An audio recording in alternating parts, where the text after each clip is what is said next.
Bonjour à tous. Merci beaucoup pour ces éléments très précieux qui mettent bien en lumière tout l'intérêt qu'il peut y avoir autour de ce dispositif et les questions qu'on peut se poser. Alors, pour rentrer maintenant un petit peu, ouvrir le capot en quelque sorte pour sortir de la thématique minière, je vais appeler deux spécialistes de ce sujet-là, Anne-Catherine Ledeuf et Sabine Bayardet, qui vont nous dire de quoi il s'agit finalement, qu'est-ce que c'est que ce bail réel solidaire, comment ça fonctionne, qu'est-ce qu'on peut en faire, comment marchent les OFS, qui peut les créer.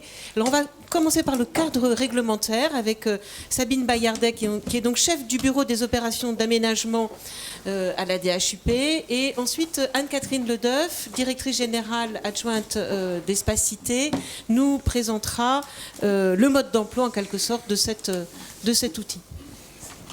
Merci, bonjour à tous. Effectivement, Sabine Bayarguet, donc je suis au ministère chargé du logement et de l'urbanisme, et donc je m'occupe particulièrement de la mise en place, on va dire, au sein des textes, à la suite évidemment de ce qui a été cité tout à l'heure, des organismes de foncier solidaire et des baux réels solidaires. Alors effectivement, peut-être vous dire, évidemment, toute la genèse politique et législative a été évidemment bien expliquée en introduction. Donc vous dire du côté du ministère du Logement, comment nous, effectivement, les grands enjeux qu'on voit autour de ces outils et l'intérêt, comment on le construit dans le panorama des différents outils logement, des produits logement, si je puis dire, qui existent. Donc effectivement, pour nous, il y a trois grands enjeux autour de cet outil. C'est bien sûr le premier, de contribuer à un parc de logements abordable. C'est bien le terme d'abordable, qui n'a pas de définition, j'ai envie de dire légale, mais qui parle, on va dire, dans les faits, un logement qu'un ménage peut se payer, en fait, tout simplement. Et donc, effectivement, comme ça a été dit tout à l'heure, la dissociation du foncier et du bâti peut permettre de, on va dire, agir pour une collectivité publique, pareil, notamment sur le coût du foncier pour le neutraliser ou l'abaisser, puisqu'on sait très bien que c'est un facteur aujourd'hui plus ou moins important selon les territoires, mais qui contribue beaucoup au prix du logement final. Un autre axe, c'est celui de contribuer à l'accession sociale à la propriété. Comme ça a été dit tout à l'heure, l'outil permet aussi de faire la location, mais je dirais que l'axe principal sur lequel on avance, c'est quand même la question de l'accession sociale à la propriété, et en s'adressant en fait à des ménages qui vont être sous conditions de ressources. On le verra tout à l'heure, mais ça fait partie, c'est un point important du dispositif. Et le grand dernier objectif, c'est celui de contribuer à un parc de logements abordables et qui soit pérenne sur le long terme. Ça a été expliqué tout à l'heure par Audrey Linkenel dans sa position en tant qu'élue à Lille. Comme on va avoir un foncier qui va rester propriété d'un OFS dans la durée, les droits réels liés au logement, eux, pouvant muter, mais je dirais le socle, le seuil, le socle du logement, le foncier va rester propriété de l'organisme de foncier solidaire sur le très long terme même. Et puis ça permet à ce moment-là que les subventions publiques ou les aides publiques qui vont être mises sur la table puissent être conservées à l'intérieur de ce foncier dans la durée également. Et l'autre aspect de la durabilité, c'est le fait que la valeur des droits réels, donc ces droits qui vont muter entre familles au fur et à mesure, leur caractère abordable est maintenu par le fait qu'on va plafonner les valeurs de revente pour faire qu'en fait, à l'occasion des cessions successives, le prix ne monte pas de manière trop importante et en fait ne soit rendu plus abordable. Du coup, effectivement, le dispositif il repose sur deux outils qui ont été cités bien sûr dans les introductions. D'une part, un organisme de foncier solidaire et d'autre part, donc des baux réels solidaires que seul un organisme de foncier solidaire peut consentir. Donc, je vais commencer par l'organisme de foncier solidaire. Donc effectivement, ces principes fondateurs, ça a été dit tout à l'heure, ont été posés dans la loi ALUR et avec un petit complément dans la loi égalité-citoyenneté qui vient d'être validé il y a très récemment, donc qui pose des très grands principes de l'organisme de foncier solidaire. On est dans un organe avec un principe de non-lucrativité, avec un fonctionnement sous forme d'un agrément par le préfet de région. Et effectivement, la loi ALUR pose le principe de la dissociation du foncier et du bâti, voilà, puisqu'on explique qu'il va consentir des baux réels solidaires en vue de la location de l'accession. Effectivement, cette loi pose aussi le principe des conditions de ressources et des plafonnements de loyers et de prix pour la cession des droits réels. Et puis, enfin, dernier point qui a été apporté effectivement par la loi égalité-citoyenneté très récemment, c'est le fait d'affirmer qu'un organisme de foncier solidaire peut être un organisme qui existe déjà. Ce n'est pas forcément un organisme créé de toutes pièces ad hoc pour faire cette mission. C'était bon. Dans les détails opérationnels de la chose, ça a son importance. Cette partie législative, elle est mise en œuvre par le décret, un décret qui donc date du 12 septembre 2016, qui lui effectivement va aller plus loin. Donc comment on fait concrètement, hein, et qu'est-ce qu'il y a à dire, comment va se passer cette création d'OFS. Donc on dit qu'un organisme de foncier solidaire doit remplir toutes les caractéristiques citées dans la loi, bien entendu, et aussi garantir la pérennité des baux dans la durée. Donc ça renvoie en fait à qui peut être un organisme de foncier solidaire, qui est une question qui est encore sur la table, je dirais encore en construction. On a construit les textes sous forme d'objectifs, ce que doit remplir l'OFS. On ne dit pas qu'un OFS peut être tel ou tel type d'organisme. C'est ensuite dans le cadre opérationnel que ça va se développer. Et effectivement, ce décret décrit aussi les modalités d'agrément auprès du préfet de région, donc les pièces pour comment ça va se passer concrètement. Voilà. Bon, après, de manière très explicite, il cite aussi les modalités de contrôle et comment ça se passe quand on doit tirer un agrément, ce qui, on le souhaite, n'arrivera jamais, mais les textes doivent évidemment le prévoir. Et effectivement, donc, le deuxième pilier de ce dispositif, c'est le bail réel solidaire, effectivement, qui vient en fait d'une ordonnance qui a été prise l'été dernier, dont l'habilitation venait de la loi Macron, comme ça a été dit tout à l'heure. Et donc, en fait, on va développer dans cette ordonnance, on va dire en gros les 3 situations dans lesquelles on risque de se positionner.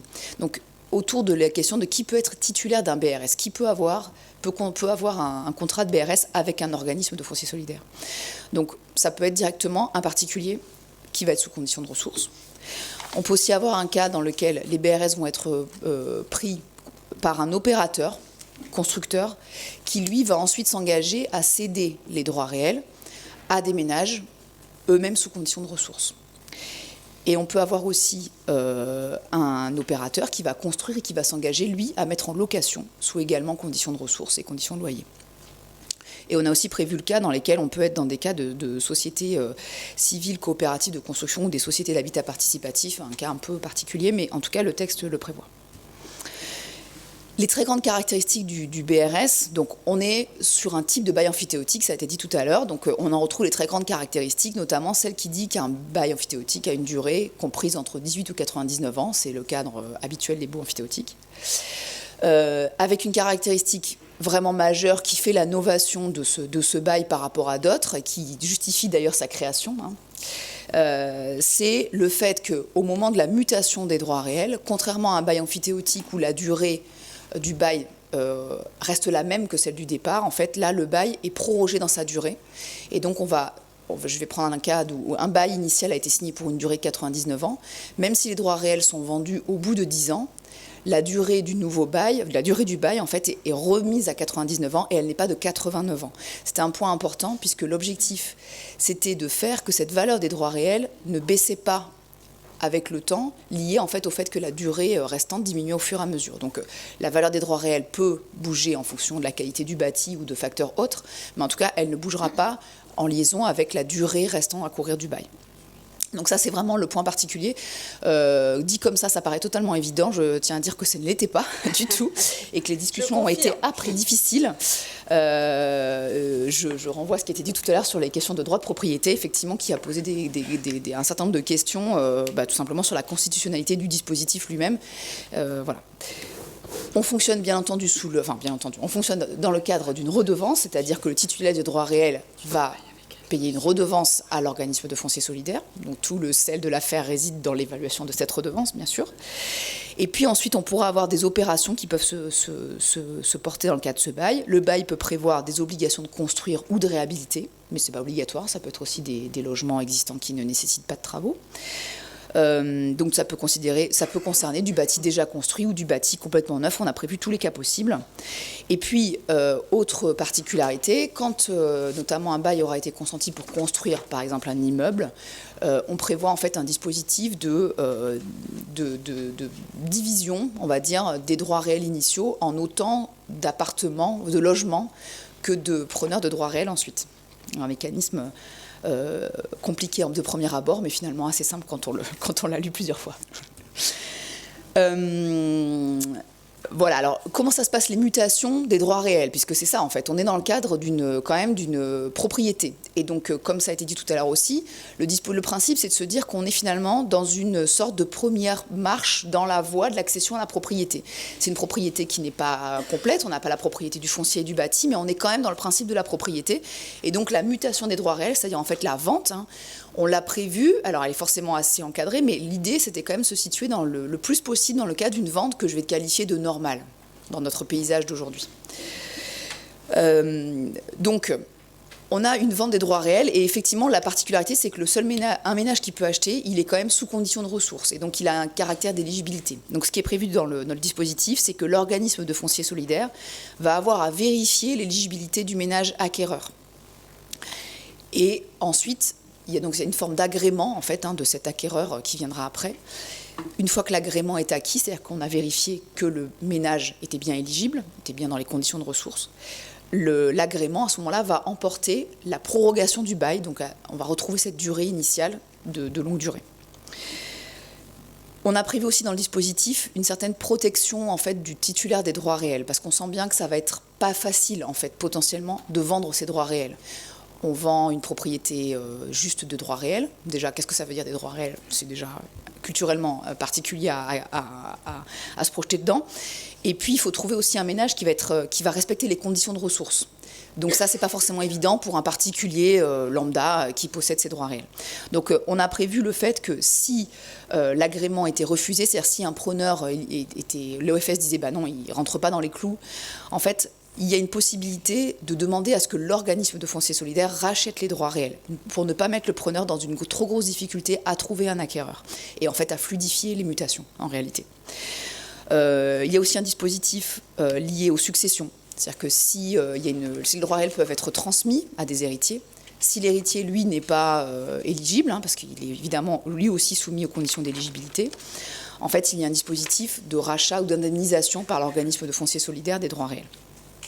Et puis après, le dispositif prévoit aussi ce qui se passe en fin de bail.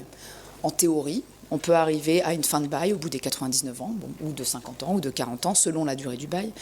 Et donc, contrairement à un bail classique, où en fait, quand il y a fin du bail, le bâtiment, en général, revient dans la propriété du propriétaire du foncier, et celui qui sort n'a rien. Il n'a plus de... Voilà. Là, en fait, on a prévu le fait qu'il y a à ce moment-là, on a appelé ça indemnisation, je ne sais pas si... en tout cas, il y a une indemnisation de celui qui sort des droits réels. On est toujours dans une disposition de fluidification des mutations, en fait. Et puis, particularité aussi, on a instauré ce qu'on appelait un droit de préemption pour l'organisme de foncier solidaire. C'est-à-dire qu'il n'était pas possible de se dire que l'organisme de foncier solidaire était, n'avait pas son droit de propriété pour l'éternité, puisqu'on voit bien que si un preneur de droits réels revend régulièrement, de revente en revente, l'organisme de foncier solidaire, il reste propriété du foncier, puis il ne retrouve plus jamais sa entière propriété. Et ça, c'était tout simplement impossible dans le dispositif. Donc en gros, à l'occasion des cessions ou des mutations en fait, des droits réels, l'OFS dispose d'un droit de préemption, c'est-à-dire dispose de la capacité de racheter les droits réels pour reconstituer sa pleine propriété, pour en faire autre chose, céder par exemple, céder en fait tout simplement le foncier et le bâti. Voilà, sachant que du coup, cette vente quand même, on a prévu que le produit de cette vente soit entièrement, obligatoirement remis dans une activité de BRS. On revient pour d'autres BRS, par exemple, ailleurs. C'était une condition absolument sine qua non pour pouvoir permettre en fait le dispositif, pour garantir en fait une certaine droit de l'organisme de foncier solidaire à recouvrir son entière propriété. Bon, effectivement, comme ça a été dit tout à l'heure, le dispositif, en fait, il est en cours de constitution. Clairement, nous, on se positionne en travail avec ceux qui vont le faire sur le terrain.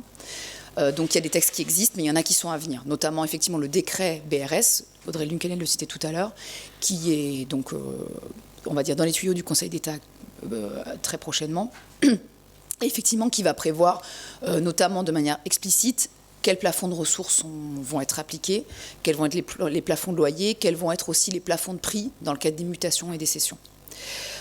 Il y a aussi en cours une petite modification du décret sur les OFS, qui est très très très récent, mais déjà sur la table des corrections. Voilà, c'est le jeu de ce dispositif qui est construit en avançant opérationnellement, notamment pour bien prévoir que un organisme de foncier solidaire peut être un organisme existant. Voilà, tout simplement. Bon, petit tableau de récap un peu de ce qu'il y a, mais à la limite, passons au dispositif suivant. Donc effectivement, un point très particulier sur le dispositif, je dirais, d'accompagnement fiscaux et des aides qui sont liées. Donc Audrey Lincoln en a parlé tout à l'heure. Effectivement, ce sont des choses, des résultats qui sont issus de la loi de finances rectificative 2016, donc finalement très très récent. Donc à l'issue de ces débats, effectivement, ce qui a été décidé, donc il y a un principe de TVA à 5,5 sur les cessions, sur les mutations en fait, hein, pour faire simple. Une exonération de taxes de publicité foncière pour des actes qui impliquent l'OFS. Alors c'est-à-dire que comme on a des montages avec des baux qui sont signés en plusieurs étapes, notamment quand on a un opérateur, on se retrouvait avec des cas où un même acte, j'ai envie de dire, était taxé plusieurs fois. Donc il y a une partie d'exonération de taxes de publicité foncière. Également une possibilité pour les collectivités qui le souhaiteraient de proposer en fait un abattement sur la taxe sur les taxes sur les fonciers bâtis pour en fait répondre au fait que le ménage titulaire d'un BRS, c'est lui qui va s'acquitter de la taxe foncière sur les propriétés bâties. Il n'est propriétaire que d'une partie du dispositif, propriétaire que des droits réels, et donc la possibilité d'abattre, je dirais, la TFPB là-dessus d'une valeur de 30%, ce qui est, je dirais, en moyenne, alors c'est une moyenne très moyenne, quoi. À l'échelle nationale, une moyenne, ça ne veut pas dire grand-chose, mais en même temps, il faut bien trouver des valeurs. La valeur relative, on va dire, dans un bien, du foncier par rapport au bâti. Alors bon, tout le monde sait effectivement que c'est une moyenne à grosse louche. Voilà, et également un accès au PTZ pour les ménages primo-accédants qui en fait feraient l'acquisition de droits réels. Voilà, donc en gros les quatre mesures d'accompagnement fiscal qui ont été prévues dans le cadre de la loi de finances 2016. Voilà, pour en gros les grandes lignes du dispositif. Et puis Anne-Catherine, je vous laisse la parole sur comment ça marche. Alors effectivement, je vais rentrer un petit peu dans le détail de la mécanique, sur la manière dont ça fonctionne concrètement, et puis aussi revenir sur un certain nombre de fondamentaux et le regard qu'on porte, nous, Espacité, modestement, effectivement, sur la manière dont ce nouveau modèle peut présenter, de notre point de vue, une très grande pertinence par rapport aux sujets auxquels les collectivités locales, tout particulièrement, mais aussi les opérateurs immobiliers, sont confrontés aujourd'hui. Alors, voilà. Alors, pourquoi on y croit beaucoup ? Parce qu'on assiste globalement, dans nos pratiques, à un très grand paradoxe qui est lié au fait que, à mon sens, en tout cas depuis un certain nombre d'années, jamais les collectivités locales ne se sont autant préoccupées de la question de l'accession abordable et la nécessité pour elles d'engager des politiques publiques, y compris avec engagement financier en faveur de ces logements en accession plus abordables. Et en même temps, les collectivités, vous le savez, sont confrontées à des contraintes financières extrêmement fortes qui contraignent effectivement, enfin en tout cas qui les interrogent sur le sens qu'elles peuvent accorder à leurs aides publiques. Alors là, j'ai repris un graphique qui est très illustratif de la raison pour laquelle ce sujet de l'accession abordable est éminemment important et interpelle les politiques publiques. C'est des travaux qui ont été publiés par la Direction de la Recherche, des Études et de l'Évaluation il y a presque un an, dans lequel on voit bien qu'il y a un vrai problème d'équité aujourd'hui dans l'accession à la propriété des ménages. On voit dans ce graphique que si dans les années 70, quels que soient ses revenus, les ménages étaient dans des proportions à peu près similaires, autour de 40% propriétaires de leur logement. C'est bien évidemment bien moins le cas aujourd'hui, puisqu'on voit qu'aujourd'hui, à droite du graphique, aujourd'hui, il y a un très grand découplage de la capacité qu'ont les ménages en fonction de leurs revenus d'être propriétaires de leur logement. Donc on voit bien que cette question de la propriété occupante est un très grand marqueur de ces inégalités, puisque aujourd'hui, le quart des ménages les plus riches en France sont propriétaires à 70% de leur logement, là où ils ne sont qu'à autour de 16% propriétaires de leur logement quand on parle du quart des ménages les plus pauvres.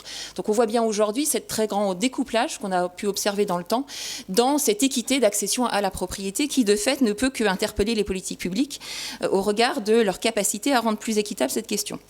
Ça c'est le premier point, donc la question d'équité dans l'accès au logement en propriété occupante, et puis également aussi l'équité dans la gestion au quotidien et dans les sujets auxquels sont confrontés les accédants dans leur rapport au logement, où on voit bien évidemment dans un certain nombre de cas, des ménages qui vont accéder à la propriété en étant un peu trop justes et qui se retrouvent en difficulté dans la gestion quotidienne de leur logement et ne peuvent subvenir aux responsabilités qui sont les leurs, avec en chaîne des effets importants sur l'évolution de ces ensembles immobiliers, et là aussi qui interpellent les politiques publiques. C'est donc une question qui est très importante. D'ailleurs, hier, la Fondation Abbé Pierre, dans son rapport, a pointé le très grand intérêt du bail réel solidaire, je pense au travers notamment de son caractère, du rôle qu'il peut jouer dans la possibilité de rendre cette accession à la propriété plus équitable pour les ménages les plus modestes. Donc, grosse problématique de maîtrise de ces questions, et dans le même temps, effectivement, les acteurs publics sont vraiment confrontés à des problématiques croissantes, des moyens financiers plus limités, avec effectivement pour ceux d'entre eux qui ont de longue date mis en place des politiques d'aide en faveur de l'accession à la propriété. Donc là, effectivement, je fais écho à ce que disait tout à l'heure Audrey Linkenel, un vrai problème de questionnement sur le sens de cette aide publique, puisqu'il y a nécessité en permanence de réinvestir de l'argent public du fait de la limite des clauses antispéculatives, notamment leur limite dans le temps, limitée en général à 10 ans, quand on sait que les ménages sont en moyenne propriétaires de logements en 11 ans en France, on voit bien que la mécanique est extrêmement limitée. Donc difficulté et enjeu pour les pouvoirs publics à maîtriser l'évolution de cette formation des prix, et puis aussi l'évolution du fonctionnement des patrimoines immobiliers. J'y reviendrai tout à l'heure sur des finalités un peu inattendues qu'on peut imaginer sur l'application de ce bail réel solidaire. Donc le vrai sujet, c'est effectivement de permettre de doter ces pouvoirs publics de nouveaux outils de maîtrise et de régulation de ces marchés immobiliers et du fonctionnement de ces ensembles immobiliers en propriété occupante. Alors, si on rentre un petit peu, je vais redire des choses qui ont été énoncées, mais peut-être avec mes mots, c'est effectivement le modèle qui a été introduit dans les lois Allure et Macron, présente un certain nombre de vertus. Dans sa philosophie telle qu'on peut, nous, là, en tout cas, la réinterpréter, 3 grands apports principaux, son caractère éminemment antispéculatif, dont on a parlé longuement. On fait porter sur la très longue durée la capacité à encadrer les prix de l'immobilier, notamment autour de cette préoccupation sur l'effet du foncier dans l'inflation des prix immobiliers, et donc ses impacts sur l'inégalité dans l'accès des ménages au logement et aux différents territoires auxquels ils pourraient souhaiter prétendre. Un enjeu de solidarité, puisqu'on voit bien qu'au travers de ce bail rechargeable, on fait porter à la fois, et on rentrera peut-être un petit peu dans la mécanique financière, mais on fait porter sur plusieurs générations d'accédants l'effort financier consenti pour le foncier, et on permet, au travers de cet argent public investi, à plusieurs générations de ménages de bénéficier d'un même dispositif, c'est-à-dire que là où aujourd'hui 1 euro d'argent public sert un ménage, voire 2 ménages, 1 euro d'argent public, du fait de ce bail rechargeable, va servir une infinité de ménages, et on va, sur un territoire donné, pouvoir constituer progressivement un stock de logements abordables. Là, aujourd'hui, ce n'est pas possible, puisqu'au bout d'un certain temps, ces logements rentrent dans le secteur spéculatif. Et c'est aussi un modèle protecteur, à la fois par rapport à ce que vient de dire Sabine Baillarguet, puisqu'il y a un peu cette option de rachat qui est apportée par l'OFS du fait de la spécificité du mode d'accession que représente le bail réel solidaire, et puis aussi au travers du rôle de l'organisme de foncier solidaire. Dans la durée, on aura un tiers institutionnel présent dans la régulation des ventes, puisqu'il va agréer les ventes. Il peut l'agréer sous un certain nombre de conditions qui sont effectivement prévues par le législateur, mais qui peuvent être aussi plus larges.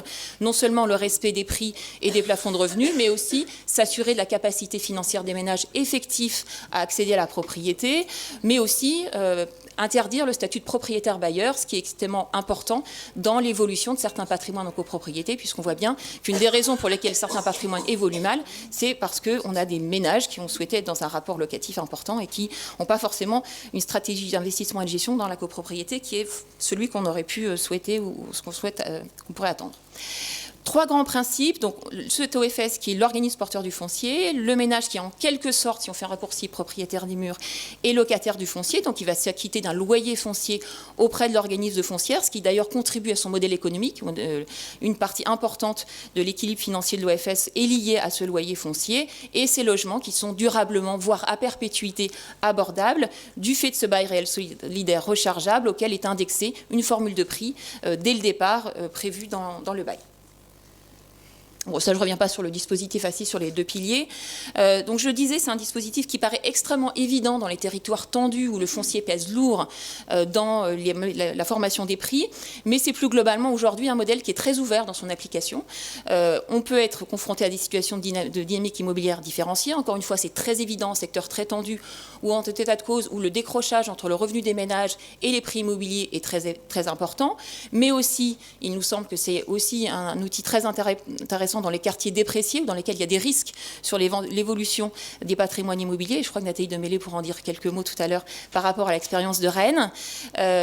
Grande diversité d'acteurs pouvant être l'initiative de l'organisme de foncier solidaire. Il faut respecter les dispositions dont parlait à l'instant Sabine Bayarguet, mais ça peut être d'initiative de la sphère publique, les collectivités locales, les organismes HLM, les coopératives peuvent décider de créer l'organisme de foncier solidaire. Ça peut être aussi une initiative de la sphère privée, à condition toutefois que l'organisme de foncier solidaire respecte les dispositions auxquelles il est confronté, notamment son but non lucratif. Donc c'est évidemment important.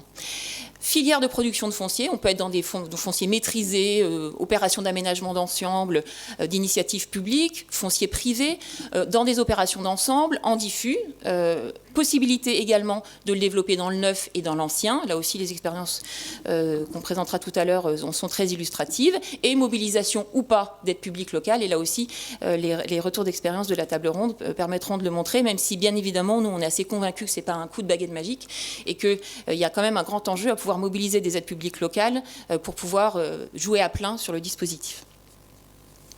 Bien évidemment, alors là je ne reviens pas dans le détail, mais ça prolonge et ça vient compléter un certain nombre de réflexions actuelles et préexistantes sur la question du démembrement de propriété, avec notamment l'expérience du Brilot, mais aussi des réflexions sur ces modes d'accession à la propriété nouveaux, plus solidaires, plus accessibles. Voilà, nous on pose souvent des questions, mais comment ça peut s'organiser avec les coopératives d'habitants? Voilà, bon, tout ceci, on ne va pas rentrer dans le détail aujourd'hui. On voit bien qu'il y a une espèce de conjonction de préoccupations autour de nouveaux modèles d'accession à la propriété qui permettent effectivement d'aller vers des mécanismes plus efficients dans la mobilisation des aides publiques et dans leur caractère anti-spéculatif. C'est bien évidemment aussi très inspiré, enfin ça a été dit tout à l'heure, de réflexions étrangères. On parle souvent notamment nous-mêmes des Community Land Trust qui existent depuis 40 ans aux États-Unis et qui ont montré aussi leur apport dans la manière dont ça peut fonctionner. Alors, je rentre un petit peu dans le détail. Donc, comment ça fonctionne? Un schéma un petit peu simplifié sur le dispositif, on va dire un peu classique de développement des opérations en bail réel solidaire. Concrètement, le schéma type, c'est l'organisme de foncier solidaire qui acquiert un terrain, on l'a dit tout à l'heure, soit par la filière publique, soit par la filière privée. Son objectif, c'est de le conserver dans la durée.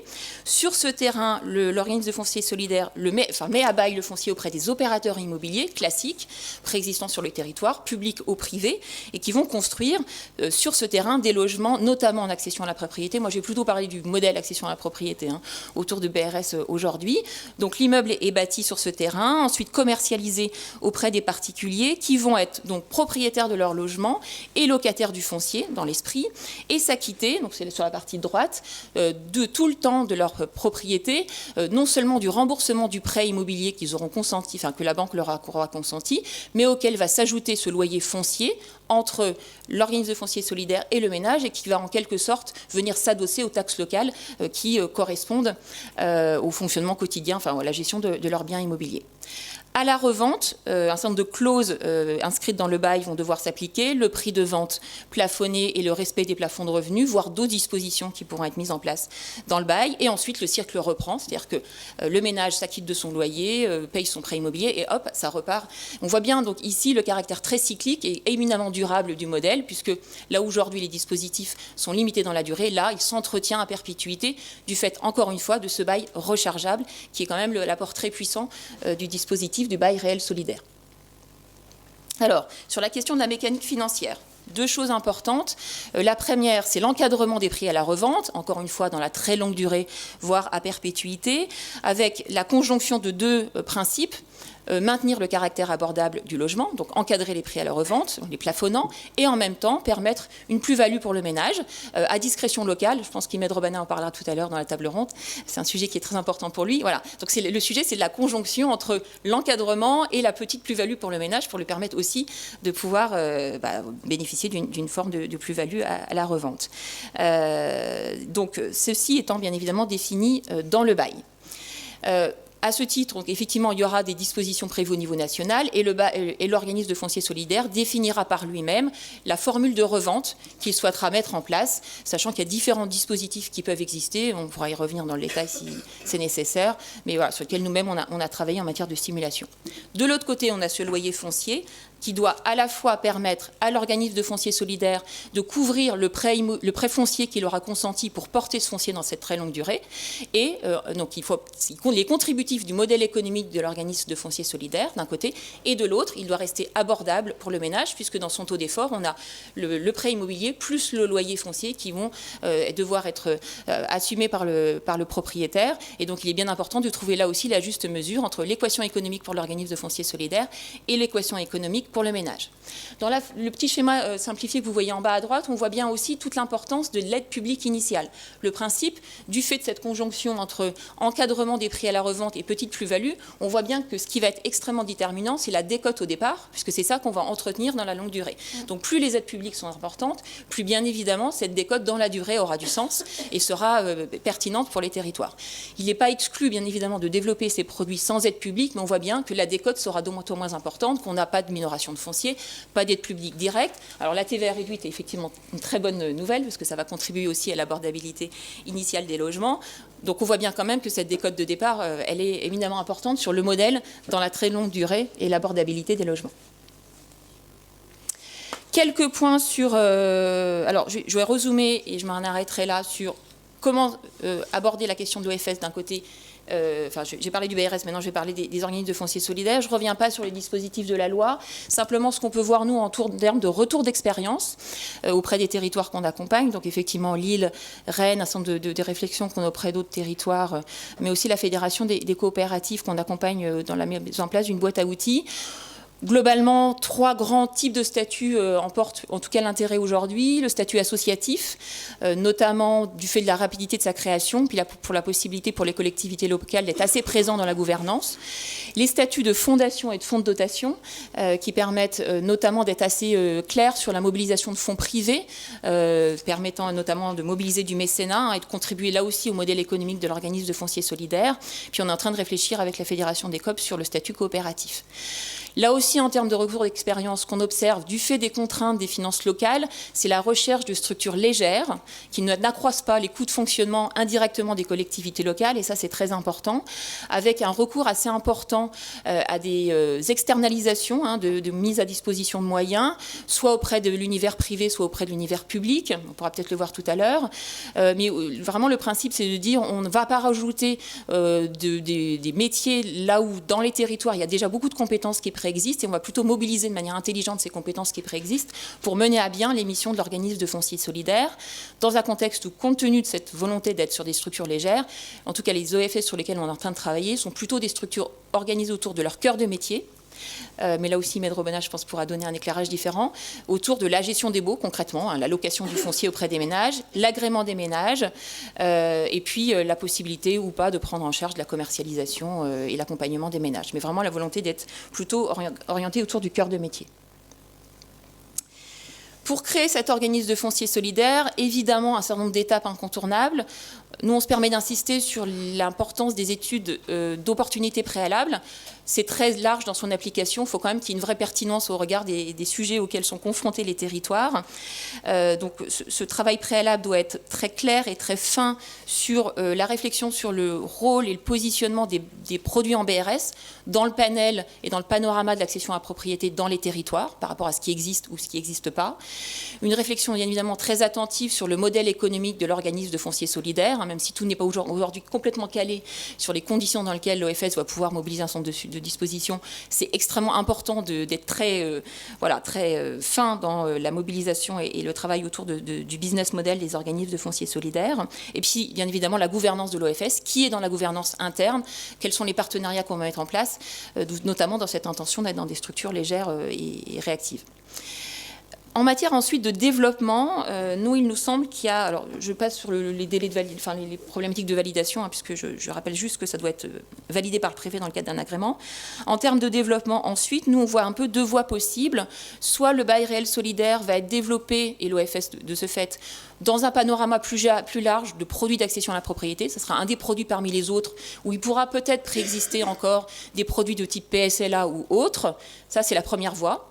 Et puis la deuxième voie, c'est la généralisation du modèle, dans lequel on peut imaginer que sur un territoire donné, avec financement des pouvoirs publics, on peut considérer qu'il y a volonté de généraliser le modèle et qu'il y ait pu, en parallèle, d'autres dispositions aidées par les collectivités.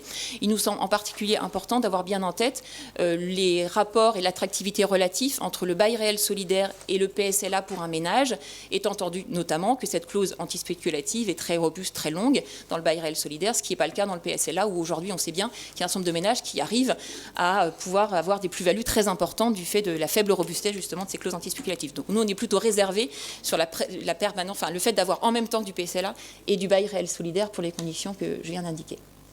Je vais terminer sur quelques points d'enseignement généraux au travers des travaux qu'on a pu mener, un peu en synthèse. Qu'est-ce que ça apporte globalement pour les acteurs du logement ?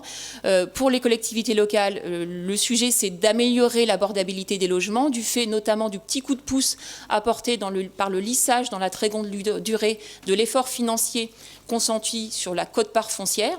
Là où un ménage accède sur 25 ans au foncier, là, il va être étalé sur plusieurs générations d'accédants. Donc, de fait, ça minore quand même un peu le coût d'acquisition. Bien évidemment, l'enjeu d'optimiser l'effort public, ça on en a largement parlé, et puis aussi maîtriser le fonctionnement immobilier social des ensembles en copropriété. On en parlera tout à l'heure dans l'exemple de Rennes, mais ça c'est un sujet qui nous préoccupe beaucoup et qui peut être effectivement une approche un peu nouvelle, en tout cas pas forcément imaginée dès le départ, de l'application du bail réel solidaire du fait de la maîtrise de ces reventes. Pour les opérateurs, il nous semble que c'est un outil très puissant de différenciation.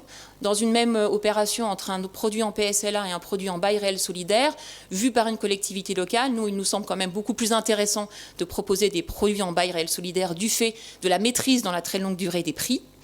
Et puis, ça peut, pour des opérateurs, vraiment être imaginé comme un dispositif complémentaire, même pour des organismes HLM. Du fait de la maîtrise de ces reventes, il y a quelque part une forme de prolongation de la manière dont ça peut se passer dans le parc social, où effectivement le bailleur social propose des logements à des ménages. Là, on pourra proposer des logements en accession à des ménages qui souhaitent accéder à la propriété. Pour les ménages, on est bien sur des droits réels, donc ça, c'est quand même très puissant, c'est-à-dire que c'est transmissible et hypothécable, donc ça, c'est important vis-à-vis des banques.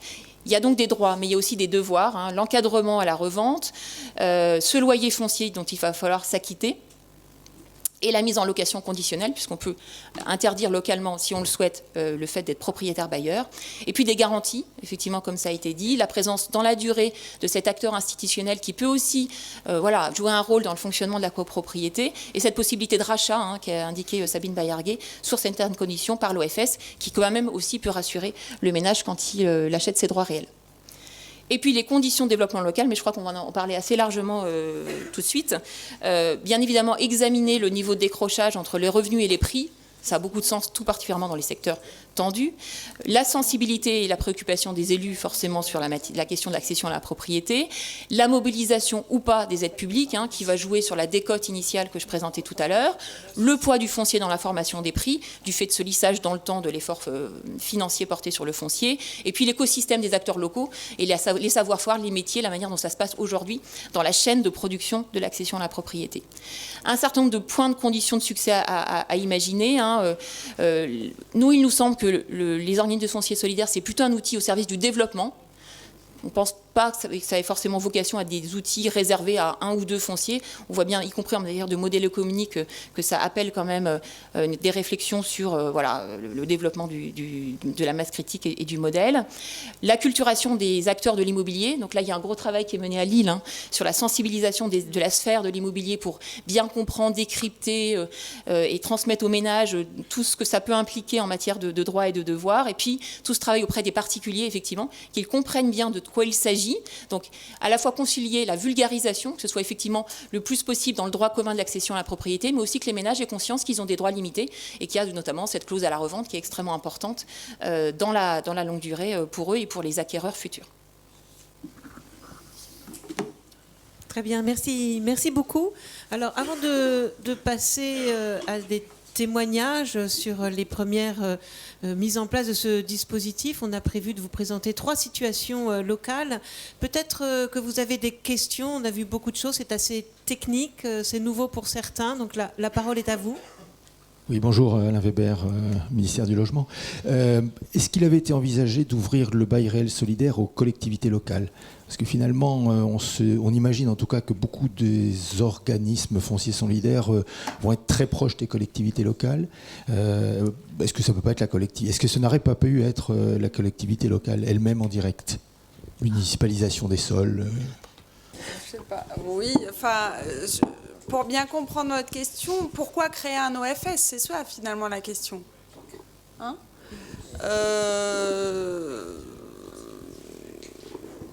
Franchement, ça ne nous a jamais traversé l'esprit parce que, comme ça a été dit tout à l'heure, on cherche une structuration la plus légère possible.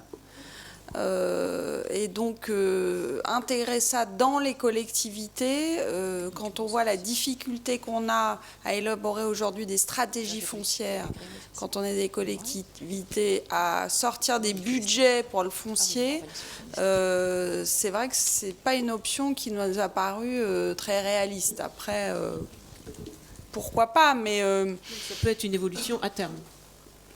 Ouais, enfin, ça veut quand même dire que du coup, les collectivités se retrouvent propriétaires de ce foncier. Très franchement, moi, je connais plutôt des situations, mais c'est peut-être parce que nous ne sommes pas bons, où la collectivité est propriétaire de bâtis dont elle a bien du mal à savoir où il est, si elle en est propriétaire, comment elle doit l'entretenir et qu'est-ce qu'elle en fait.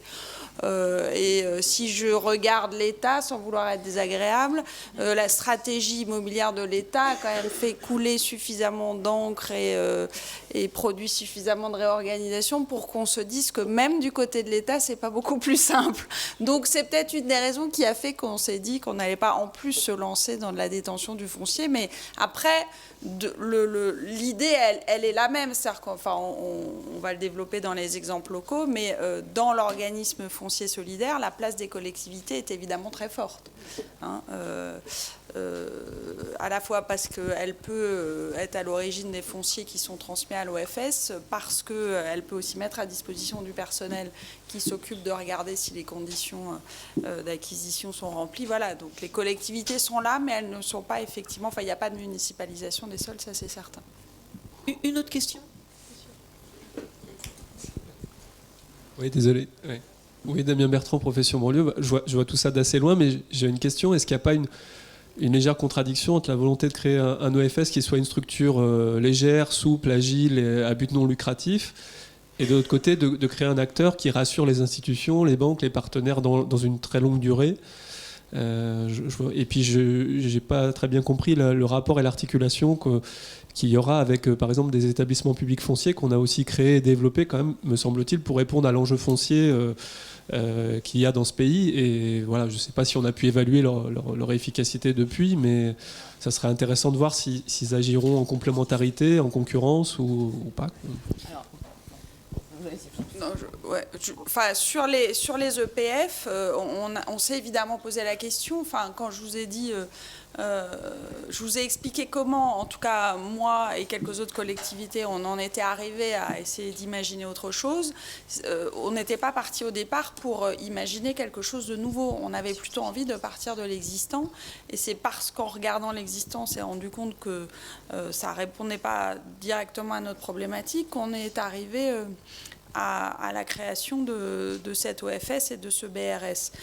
Aujourd'hui, les EPF, et je les ai aussi auditionnés sur la loi Allure, donc je les connais bien, je pense, les EPF font du boulot, mais ça n'est pas le même. Ils font du portage, mais le but, c'est bien qu'au bout du bout, ils se défassent des terrains qu'ils ont acquis, qu'ils ont portés, qu'ils ont éventuellement dépollués, démolis, etc. Mais le but n'est pas qu'ils gardent ces terrains. Ce n'est pas leur mission. Or là, à un moment donné, pour faire la dissociation entre le foncier et le bâti, pour diminuer le prix de l'ensemble, il faut bien que l'organisme garde les terrains et non pas qu'il les rende à quelqu'un d'autre. Donc c'est la raison pour laquelle on n'est pas parti des EPF, mais il peut tout à fait y avoir collaboration entre un EFS et un EPF. À Lille, en tout cas, on travaille très bien avec l'EPF et on n'a pas l'intention de changer ça. Donc il y aurait complémentarité entre les deux outils. Il y avait une question là. Ouais. Je voulais juste compléter. Arnaud Portier, directeur de l'EPFL Pays Basque. Et je voulais vous apporter un élément à votre réponse et à monsieur. pour dire qu'au niveau local, au niveau du Pays Basque, le PFL réfléchit et travaille à la mise en place d'un OFS. Puisque, alors peut-être vous travaillez beaucoup effectivement avec le PF d'État, mais sachant que donc ça, il y a des directives qui sont données effectivement par le ministère sur les durées de portage. Au niveau des EPFL, donc locaux comme leur nom l'indique, c'est effectivement une décision des élus locaux qui constituent ces structures et que localement au niveau du Pays Basque, on a conscience qu'on a une grosse difficulté de mise en œuvre de ce genre d'opération, et donc il a été décidé effectivement que le PFL pourrait porter du foncier, et s'il le faut sur 50, 60, 90 ans. Voilà, donc on est dans cette démarche-là, ça a été acté, on y travaille, et donc Imed Robana qui va vous présenter effectivement la réflexion. On travaille en collaboration effectivement sur ce sujet, puisque le PFL travaille à la mise en œuvre de cet OFS, donc on est au-delà même du partenariat, puisqu'on est carrément dans la démarche de le mettre en œuvre. Je précise que quand je dis EPF, c'est d'État et locaux. Je les ai tous auditionnés et je les aime tous autant les uns que les autres. Oui. Alors, deux autres questions. Oui, j'en avais une là. Hervé Leroll, Confédération Logement Cadre de Vie, Val-de-Marne. Tout ce qui a été présenté me semble très intéressant. Donc, effectivement, on va être dans la phase arriver à trouver des expérimentations, à regarder un peu comment tout ça peut se faire. J'avais la question là, elle est plus générale, c'est la question de c'est au niveau des collectivités locales, quelle peut être la place des structures de coopération intercommunale, hein, et notamment dans le cadre des métropoles. Voilà, puisque ça c'est un cadre maintenant qui a été fixé par la loi. Il n'y a plus qu'à se saisir des outils, ce qui n'est pas forcément le plus simple, hein, notamment en Ile-de-France. Mais je crois que là-dessus, est-ce que vous avez déjà commencé à travailler à ces questions-là pour que les collectivités puissent se saisir de cet outil et au bon niveau, hein?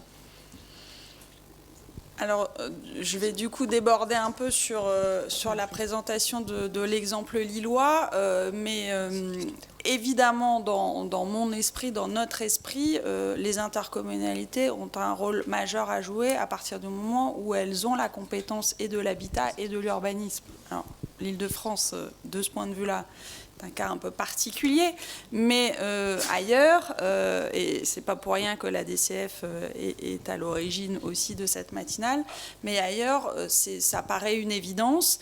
C'est vrai que j'ai beaucoup parlé, moi, de la ville de Lille, parce que il se trouve qu'elle est pionnière sur ce sujet et que c'est surtout la ville qui a mis des moyens humains, politiques et financiers, mais nous travaillons en pleine collaboration avec la métropole européenne de Lille. Je vous dirai tout à l'heure comment les choses se passent.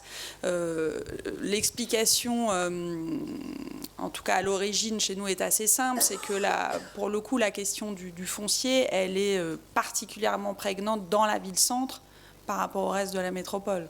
Ça ne veut pas dire que dans le reste de la métropole, il n'y a pas des endroits où le foncier est cher aussi, mais vous dites bien que dans la ville-centre, et j'ai parlé tout à l'heure de l'encadrement des loyers, ça vaut pour les prix comme ça vaut pour les loyers, et il y a une vraie particularité de ce point de vue-là dans la ville-centre qui explique qu'elle ait été un peu plus pionnière que le reste de l'intercommunalité, mais encore une fois, ça ne veut pas dire que toute l'intercommunalité n'est pas concernée, on y reviendra. Mais ça, évidemment, les intercos sont, pour moi en tout cas, l'outil local par lequel il faut passer. Je pense qu'à Rennes... peut-être un complément, Anne-Catherine. Oui, non, sur ce point, effectivement, nous, je pense que vous l'avez compris, on est très volontaires, très convaincus de l'intérêt du dispositif, donc on a pris notre bâton de pèlerin pour aller en parler et présenter ça à un certain nombre de territoires. C'est très évident que les intercommunalités dans lesquelles il y a déjà une politique d'accession à la propriété et où se pose la question cruciale de l'efficience de leurs aides, il y a une évidence assez absolue à développer ce type de modèle, même si les élus peuvent être assez inquiets de créer des structures nouvelles dans le contexte qu'on connaît tous. Donc de ce point de vue-là, ces territoires-là où il y a investissement aujourd'hui en faveur de l'accession, il y a encore une fois, le dispositif paraît être le complément évident à cette politique d'accession pour toutes les raisons qui ont été indiquées. Donc de ce fait, après la question se pose pour les intercommunalités qui n'auraient pas jusqu'à présent mis en place d'engagement financier. Est-ce qu'elles souhaitent développer un organisme de foncier solidaire avec ou pas financements locaux?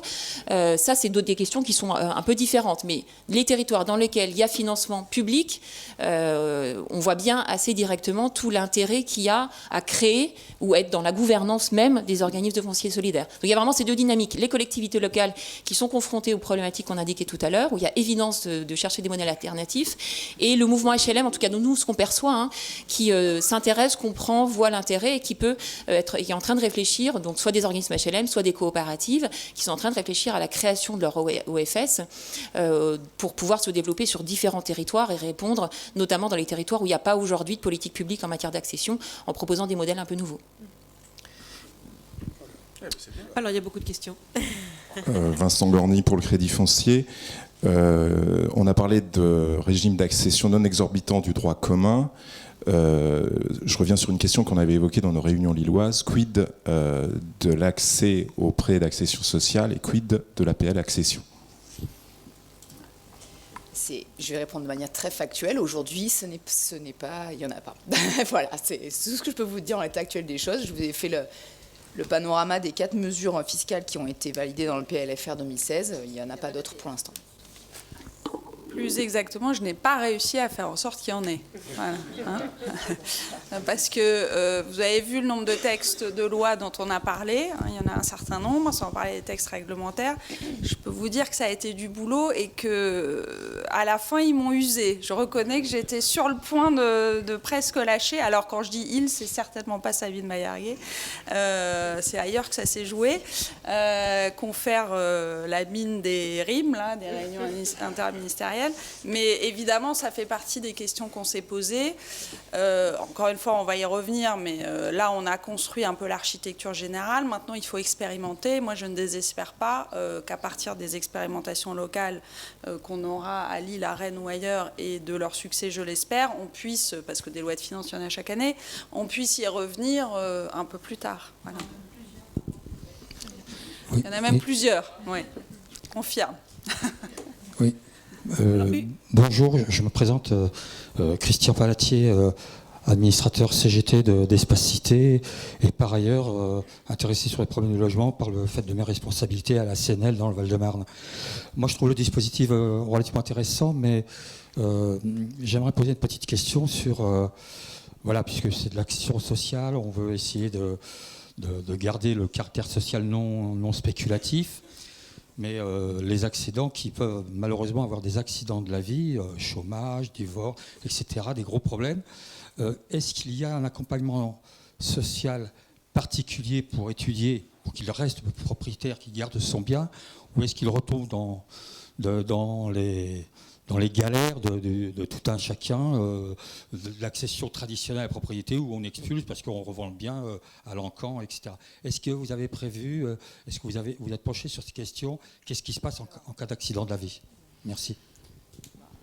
Je vais juste faire le début, puis enfin, on se complétera bien.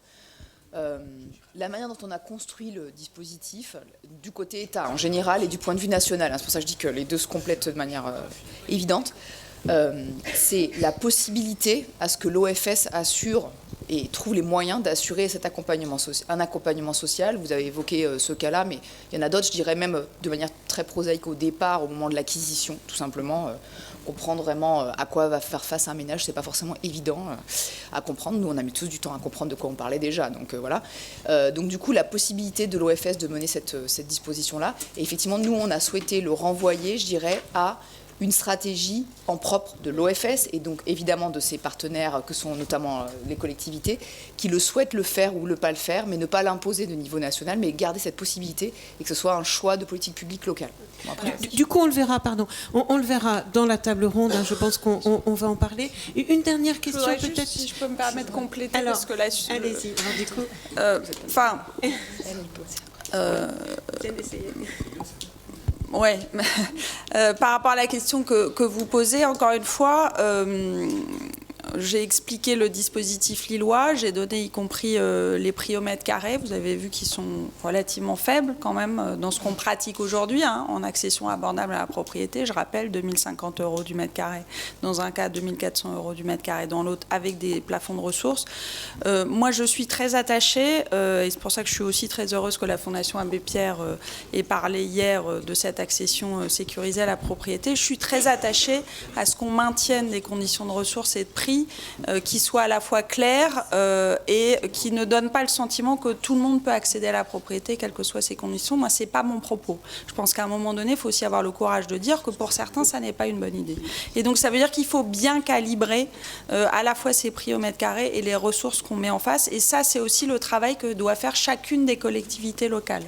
Nous, aujourd'hui, dans les plus de 2000 logements qui ont été livrés sur l'île dans ce schéma-là, j'ai pas connaissance de quelque ménage que ce soit qui ait été expulsé de son logement parce qu'il ne pouvait pas payer ses traites. Alors peut-être que c'est parce qu'on est chanceux, mais je crois que c'est surtout parce qu'on a à un moment donné calibré les choses. Si toutefois ça devait arriver, effectivement, c'est aussi le rôle de l'OFS. C'est un organisme à but non lucratif, donc aussi avec un volet accompagnement social. C'est aussi à l'OFS de voir comment il essaye d'accompagner ce ménage, soit dans un partenariat avec un organisme HLM qui le récupère, entre guillemets, sur le mode PSLA, soit différemment. Mais l'idée de départ, c'est quand même d'éviter le plus possible ce genre de situation. On est tous soumis à des accidents de la vie, mais je crois que c'est aussi en calibrant bien les choses qu'on permet à chaque ménage d'affronter le mieux possible ces accidents de la vie. Je me permets juste de reprendre la parole quand même, parce que c'est un sujet auquel on est extrêmement attaché.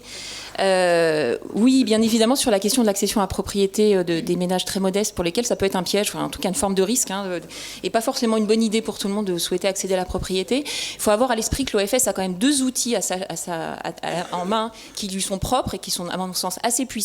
La première, c'est d'agréer les ventes dans la très longue durée, ce qu'on peut faire aujourd'hui à la mise à l'habitation, notamment en PSLA, quand on a des opérateurs publics qui sont très sensibles à la capacité réelle des ménages à accéder à la propriété. Là, par l'agrément des ventes et la possibilité de refuser une vente parce que le ménage est trop juste, c'est quand même un outil qui est très puissant pour les organismes de foncier solaire. Nous, on a travaillé sur pas mal de programmes, y compris en secteur de renouvellement urbain, où on voit qu'un ménage qui veut accéder à la propriété, dans le secteur libre, on ne peut pas l'empêcher de le faire, même si on lui met en place tout l'arsenal de conseils, y compris par les ADIL, sur c'est pas une bonne idée pour vous. Là, on peut refuser la vente. Premier point. Deuxième point très important, la perception du loyer foncier. Ça peut être un très bon indicateur de situation de difficulté des ménages, comme dans le parc HLM. Quand on a des difficultés, une des premières choses dont on peut ne pas s'acquitter, c'est de ce loyer foncier. Donc, cette possibilité pour l'OFS de détecter ces signaux faibles de difficulté des ménages et la volonté ou pas pour lui, en propre, de mettre en place un arsenal d'accompagnement social et aussi un deuxième outil très spécifique et très puissant dans ce que peut apporter le modèle OFS dans l'accompagnement d'accession à risque. Simplement pour indiquer, dans le complément de ce que vient de dire Mme Ledeuf, c'est qu'il y a l'accompagnement. Puis je pense que le succès aussi de cette innovation pourra être différent d'un territoire à l'autre. Et c'est peut-être une introduction à la table ronde. Moi, j'ai le sentiment, mais on n'en est qu'au début, donc on verra si nous sommes ou non démentis dans les faits, que l'OFS présente un intérêt évident dans ce qu'on appelle les zones très tendues, les zones tendues, pour celles et ceux qui connaissent bien les choses, dans les zones A bis, B1, c'est-à-dire ces agglomérations en province, où effectivement la part du foncier dans l'équilibre financier de l'opération est conséquente. Et donc, je crois que tout l'intérêt de la chose, c'est de véritablement adapter la création des OFS là où il y a une demande évidente, et là où, effectivement, la minoration foncière est la condition sine qua non à l'accession abordable, en pesant sur le prix de la matière première qui est le foncier. Alors, c'est évidemment toutes ces zones dont on parle, et puis parfois, je pense, certains territoires atypiques où on a le sentiment qu'on est en zone détendue, alors même qu'on a des poches de tension.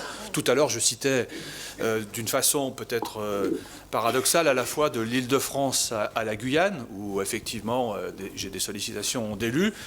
Île-de-France, ça nécessitera que les collectivités locales quand même accompagnent d'une façon assez conséquente, comme certaines l'ont fait dans le cadre d'ailleurs du pass foncier à l'époque, pour que ça fonctionne. Et en Guyane, dans d'autres, c'est une autre circonstance, c'est qu'on a une volonté d'accession à la propriété avec un pouvoir d'achat très faible, en tout cas bien plus faible que ce que nous connaissons en métropole. Et donc, je pense que dans ces territoires atypiques, les OFS peuvent jouer un rôle considérable. Enfin, moi je pense qu'il ne faut pas... Il y a eu des questions, des échanges. Il ne faut pas faire s'opposer cette création avec des outils existants, mais plutôt voir leur complémentarité. Je pense notamment aux établissements publics fonciers, qu'ils soient d'État ou locaux.